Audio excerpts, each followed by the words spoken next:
So we want to share an idea for your families and your kids to celebrate Advent in preparation for Christmas. So what better way to keep Jesus at the center and prepare for Christmas than to serve others? So we will eventually have some ideas on the screen that we came up with 25 ideas. I know for us personally in my house, we're doing like one a week.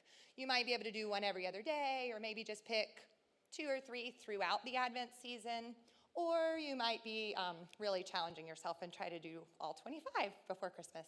But just to give you guys some ideas, anything simple from just a compliment to someone else or a sibling, an act of service to a sibling, giving to a charity. I know a lot of families like clean out the toy room, but having the kids donate some things to others that might not have as much. So lots and lots of ideas, some things that may work for your family, or you might think of some others that might spur an idea.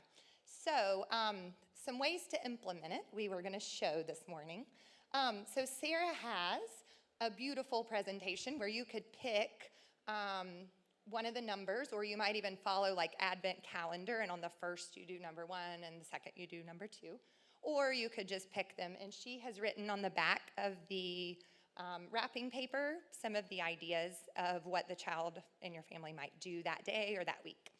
And then Lauren has an idea where she has some ornaments on the tree, and a child might choose an ornament, and whatever number they pick on the back of the ornament would correspond to this list or a list you have, or some correspondence for that. So being able to do that act of service with your family. And then something even simpler, Jamie has just a mason jar with some colored popsicle sticks.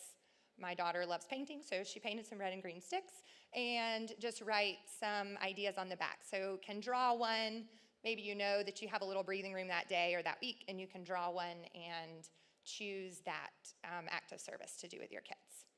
So I think Chantel's going to wrap us up.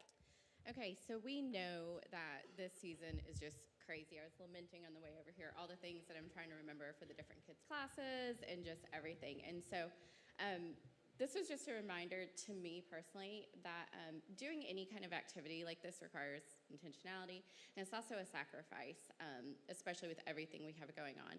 But it reminded me of the sacrifice that the Lord made in sending his son here. And so I know that we are super busy, and your goal may be one activity.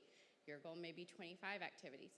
But no matter what you do as a mom, whatever you choose, that sacrifice, I know that you're giving back, and you're doing an investment into them. And so your sacrifice of time, your sacrifice of, whatever thing it is, whether you're giving something or making something, I really believe that the Lord honors that. And so anyways, we just want to encourage you guys to stop in the midst of all the hustle and bustle and make a sacrifice of time and maybe gifts or whatnot with your family. And your example with your kids is so much more than your words, and we know that. So anyways, that's our little Advent thing.